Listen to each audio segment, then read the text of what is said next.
Hello and welcome. As a nun, she was immersed in the Roman Catholic religion, but then decided to expand her horizons and study other faiths. Her best-selling books on comparative religion have now become essential reading in many theology courses. This week on 101, meet the writer and commentator on religion, Karen Armstrong.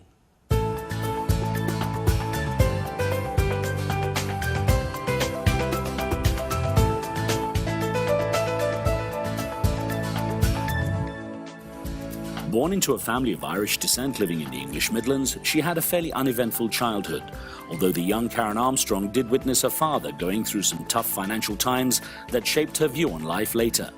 She found her early school years tough and at quite a young age decided she wanted to escape the rat race, joining a convent to become a nun with the strict Society of the Holy Child Jesus.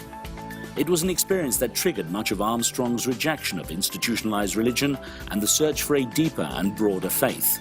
She gave up an academic career to write about her findings, and the many fans of her best-selling books find her pragmatic perspective on religion something of a relief from the preaching of hardline conservatives in the religious world. Strong global support from her readers has prompted Armstrong to continue to push for greater understanding and tolerance between the world's various faiths. Karen Armstrong, it's such a delight to have some time with you. Thank you. Thank you. I love this expression you have to describe yourself, that you're a freelance monotheist. Explain what that is. Well, that was a remark I made in a light-hearted way, and it sort of dogged me ever since. I sometimes wish I hadn't said that. What I meant was that I've studied the three monotheistic religions, Judaism, Christianity and Islam now, for about 20 years. And I draw nourishment from all of them. And I cannot see any one of them really as superior to any of the others. Well, let me ask you one thing, that with all that study you've done, the writing you've done over the years, and you have studied these very thoroughly, what do you feel is the one lesson you have learned? There are two, I think, if I may. One, that belief, accepting certain doctrines, is not very important. Our word belief in English meant commitment originally. It was much more action-oriented, and that many of these so-called doctrines that we have, say, in the Christian world, like Trinity and Incarnation, began originally as a call to action, rather than just the acceptance of a particular idea. The second thing is that all the world religions insist that there's something wrong with your spirituality if it doesn't lead you to practical compassion, to a profound respect for other people, seeing other people as sacred, inviolable, and unique. That leads me to ask you, is it easy to discuss religion nowadays, or has extremism and sort of extreme views taken over too much? Well, no.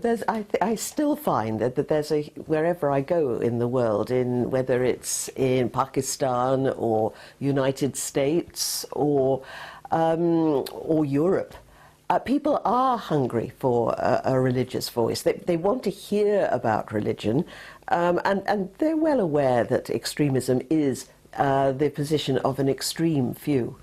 I think, too, in England it's not so easy, because England is a very, very secular country. And among the chattering classes, it's almost de rigueur not to talk about religion. I mean, people actually ask me not to mention my work when I go around for dinner. So I think among the chattering classes here, religion is seen as passé. But that's not so in either the United States or Canada or the Muslim world, not at all. A lot of people say that religion is the root of all conflict. You know, that if looking at any conflict going back, you can put the cause down to religion. Is that the case from all the research you've done? No, it isn't. I used to start out with that attitude myself, and I've lost count of the number of taxi drivers who, when I jump into a London cab, ask me what I do for a living, and then they tell me quite categorically that religion's been the cause of all the major wars in history. Well, the major cause of war and conflict is greed, fear, cruelty, envy, hatred, ambition, and It's true, however, that religion and other ideologies, secular ideologies too, have often been used to sort of give these rather self-serving and very destructive emotions a sort of some kind of legitimacy. And that's unfortunate. But in fact, no. I mean, I think largely the wars have been caused largely by state structures, by economic disparity, by greed for other people's riches and wealth. And that's still the case today. But religion, especially where a conflict becomes drawn out, such as has happened, say, in the Arab-Israeli conflict, religion gets sucked in the end and becomes a part of the problem. Well, let's take you back. Your family's of Irish descent. You were born in Widmore in Worcestershire before they moved, I think, soon when you were still young to Bromsgrove and then Birmingham. Yes. What were those early childhood years like? Oh, they were okay. I mean, I wasn't from a very religious family. We were Catholics, but we didn't take that very seriously. So my decision later to become a nun was appalling. It was lovely growing up in the countryside, and I used to be taken out for walks in the afternoon with my sister in the pram, and there'd be a sort of a being, a fairy or someone in every tree or every grove, and it was my way of sort of sacralizing and making myself at home in my own landscape, I think. Then when we were about 10, we moved into the city of Birmingham, but we had a lot of ground. I mean, our garden led directly into a park. So there was plenty of space to run around and enjoy the natural world. I found school appalling. It was a mixture for me of both boredom and terror. We were constantly sort of frightened by our teachers into behaving well. And I would look at the clock, wondering how it could pass so slowly. Except in the last 2 years, then suddenly I began to see the point of learning and reading because I was concentrating on the subjects I liked the best. Now, in terms of your family, your parents, the kind of influence they had on you, how do you think they shaped your character, each of them? My parents were a rather wonderful couple. My father was 20 years older than my mother. My mother was very young when she had me. My father became a Catholic rather to please my mother, I think, and for social reasons than from any sort of deep conviction. They were very, very sociable. They loved having parties, and they had very little money, and what little they had, they actually lost. My father went bankrupt when I was about 14 or 15, which in those days was a real disgrace. But my mother was kind of an inspiration, really, because she had to go to work to sort of eke out the family finance. And she'd had no training, no qualification at all. But she was very clever. And she got a job in Birmingham University in one of the departments of the medical school. And by the end of her time there, when she left at 65 after 35 years there, she was running the department administratively, and her research was in the byline of medical articles. And after that, she went and did a university degree doing her first examination ever at the age of 67. So it was rather a matriarchal family. The women were often the strongest people there. And my grandmother, too, I'm very like my grandmother. I'm small in stature, and the rest of my family are extremely tall. All the cup hooks were far out of my reach when I was growing up as a child. But my grandmother was very, very funny, very witty. She had problems, and I think a lot of that problem was due to boredom. I think I've been so fortunate in being able to be educated and have a career. I don't know what I would have been like without that. I wonder, with the difficulties you saw your family going through with your father's bankruptcy and your mother having to work, how it shaped you, how it made, how at least it influenced what you might do in the future, what you were thinking of what might do. Well, it influenced me to become a nun, apart from anything else. I lived in Birmingham, which is a very materialistic city. All the talk was about money and status. And it was quite noticeable that when my father was in trouble, we lost a lot of our friends overnight. There were remarks made at school, for example. And the fact that my mother went out to work, which is in the 1950s, was pretty unheard of. And the nuns actually took me on reduced fees, and a Catholic charity paid for my education. And I could see that this was not a value that I wanted anything to do with. And so at the age of 16, I decided that I wanted a life that wasn't dedicated to materialism and money and all these false values, and that I would enter a convent and I would become sort of Buddha-like and serene and holy and inspiring, and it didn't actually happen. But I think that experience really pushed me towards that. It was the Society of the Holy Child Jesus that you were with. And what was life like in that environment? People sort of know the stereotype, image of it, but was it that kind of very isolated and closed-off environment? It was isolated. We were deliberately, while we were being trained, kept away from any news or newspapers. They did tell us, for example, about the Cuba crisis, the Cuban Missile Crisis in 1962, which happened just after I entered. Because the world seemed about to end. They thought they'd better notify us, but then they forgot to tell us that the crisis was over, and we weren't supposed ever to ask for news of the world. So for 3 weeks we were left scanning the horizon for mushroom clouds until finally one of us snapped. So it was that kind of isolation. When I left the religious life in 1969, I'd never heard of the Beatles, for example. I'd never heard of Vietnam, which my fellow students at Oxford were very exercised about. I knew none of the names of politicians. So it was isolated. It was also tough. People who read my book say it reminds them of boot camp. And that's not as odd as you might think, because it was a Jesuit order. We had the Jesuit rule, and St. Ignatius had been a soldier. And his idea was to make Jesuits soldiers of Christ that would obey simply like that, not asking why or wherefore. And when you're being trained as a soldier, you have to be toughened up. And so it was, and I think what ultimately made me decide to leave was that it was not a kind place. And increasingly I began to feel that this had very little to do with Christianity or the Gospels. But I wouldn't have missed that time, not for anything. I wouldn't be here talking to you now if I hadn't done that. It started me out on some kind of quest. I read that you said it literally drove you to being suicidal, though, at one point. That was after I left. This is what we had in those days, and it wouldn't happen now, because I was trained before the reforms of the Second Vatican Council came into effect, and that did drastically change the way young nuns were trained. So I had the old system at its very last gasp, but it did need reform. But it was a form of conditioning. And once I left the convent, I found it impossible to exist outside that environment. I'd been conditioned for that, and though I didn't want to die particularly, I didn't know how to live. And I entered a state, I think, of extreme depression, a sort of grief, like for about 6 years.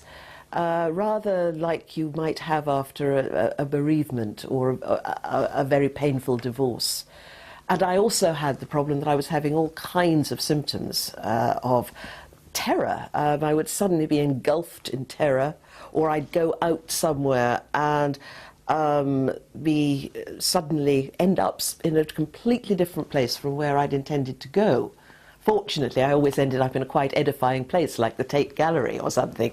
This was later discovered to be a temporal lobe epilepsy, as a birth injury on that temporal lobe, which interferes with memory and emotion and fills people with this kind of all-engulfing dread and fear.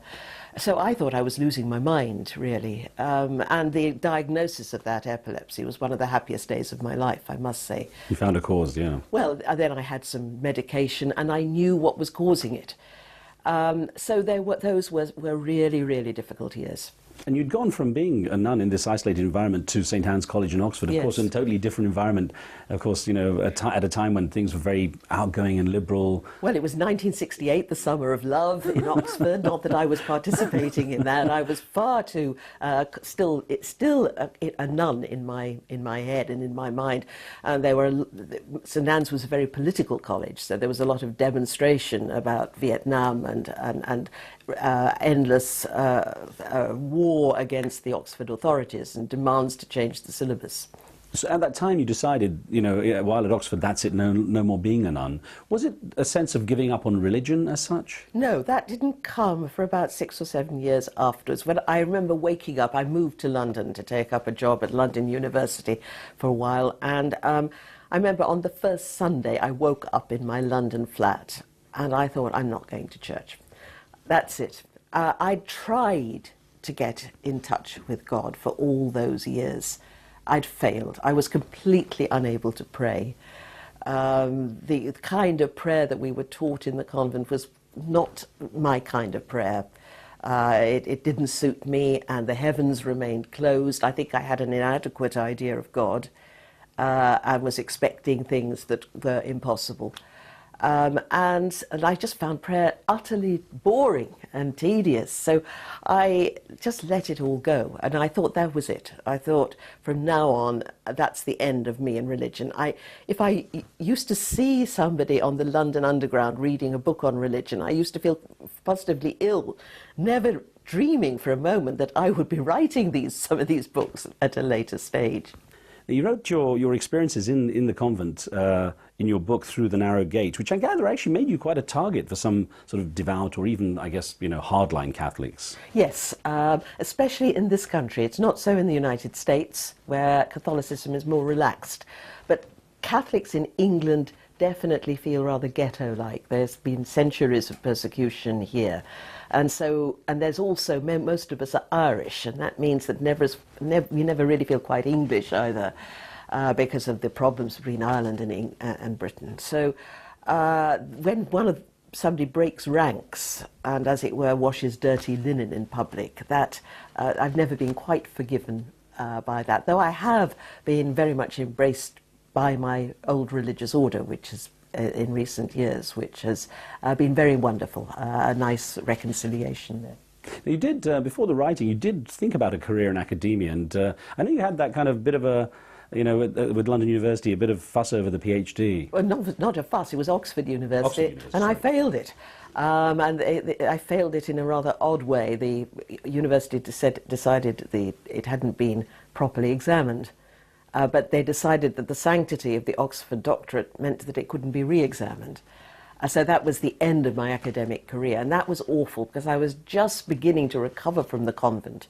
I thought that this was something that I could do, and then to have that sort of very notorious and public failure. The row about this went on for 5 months while they decided what to do with me. So that was another awful thing. But in fact, I'm very glad now, in retrospect, because my aim had been to teach English literature, and I'd now be teaching English literature in somewhere like Reading or Aberystwyth. But in fact, I've had a much more interesting life, and I think a more useful one.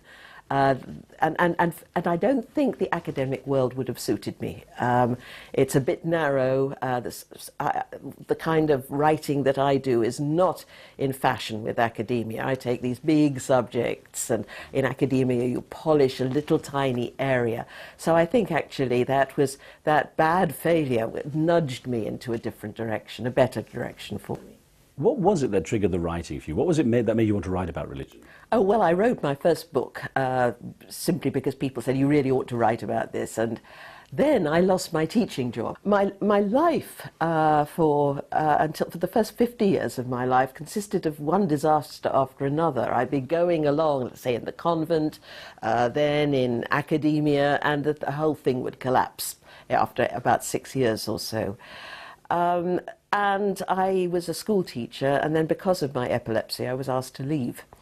And then I wondered what on earth I was going to do, having been invalided out of teaching. And then I got a telephone call from Channel 4 television, which had just opened up. They'd never do this now. But they asked me if I'd like to write and present a 6-part documentary on St. Paul, working with an Israeli film company in Jerusalem. Well, of course, I said yes, and here I was, unemployed. I knew a little bit about St. Paul, but not much. But I thought I could learn on the job, and indeed I did. I had but the big thing was I went to Jerusalem. And it was that trip to the Holy Land that really changed a lot, didn't it? It completely changed things. First of all, when I arrived, I knew nothing at all about the Arab-Israeli conflict. But immediately you're thrown into it. But also when you're in Jerusalem, you're rubbing up against both Judaism and Islam, religions that I knew absolutely nothing about. My Catholicism had been very parochial. We didn't even think Protestants were really on the map as Catholics. But when you're in Jerusalem, I had to do, you see these faiths, you realise their profound interconnection with each other, at the same time as you realise their profound differences. And I started learning about them all three and developing something that I call triple vision, to try to see them all three at a tangent, because some of the worst atrocities have happened when one religion gangs up on the other, or when two faith traditions gang up on a third. And so I started writing about that. My relationship with the whole meaning of religion, I think, started to change. That begs the question, what difference do you think the work has made, the books you have done? Oh, I don't know. I don't know. People tell me you've changed my life, and in Muslim audiences that people are so enthusiastic. Some of them, not all, about my work, and it's something that you don't. When you're writing, you don't really think of what effect you have. Just the struggle, the jihad, if you like, of writing a book is itself so all-absorbing, all-consuming. Now, when you won the prestigious TED Prize in 2008, you soon after set up the Charter for Compassion. Explain that, who supports it and what it's supposed to achieve. Well, TED, they give you, TED conferences, when you win one of their prizes, they give you some money, but more importantly, they give you a wish for a better world, which they will help you to come about to bring true. And I knew almost immediately what I wanted, because as a religious historian, it's long been a frustration to me that the religions all preach the ethic of compassion. That doesn't mean feeling sorry for people or gusts of sentimental emotion. It means treating others as you would wish to be treated yourself. And so the religion should be making a major contribution to the chief task of our time, which is to build a global community where people can live together in harmony and respect. And it seems to me that unless now we learn to implement that golden rule globally, so that we always treat all peoples, even our so-called enemies, as we would wish to be treated ourselves, we're not going to have a viable world. So I asked TED to help me to create this charter. It was contributed to by hundreds of thousands of people online on a multilingual website. It was actually written and composed by leading activists in 6 of the major world religions: Muslims, Christians, Jews, Hindus and Buddhists, and a Confucian. And its aim was to restore compassion to the heart of religion and moral life. I'd like it to be cool to be compassionate, for it to be one of those buzzwords, but also the charter was primarily a call to action. And I'm happy to say, in a way that TED never expected, it's taken off in ways that we wouldn't have dreamed. And we're starting now a campaign to create an international network of compassionate cities. We've already got on board Seattle, which declared the charter last year. Louisville in Kentucky is following. But there are about 50 cities worldwide going through the process now. And one of the things that I insist on is that a compassionate city must have a global outreach, must be doing something to create global understanding and awareness. I'm thinking, for example, of twinning cities, so that Lahore could twin with Chicago, for example. And so so that this can start to break down some of these barriers of ignorance and distance and prejudice that are often, I'm afraid to say, fanned by the media, which often presents the most negative things about ourselves. Well, let me ask you how you'd like to be remembered, what you'd like your legacy to be. A peacekeeper, I think. Someone who's helped people to try to understand one another at a difficult point in history. Karen Armstrong, I thank you very much for your time. Thank you. Thank you very much.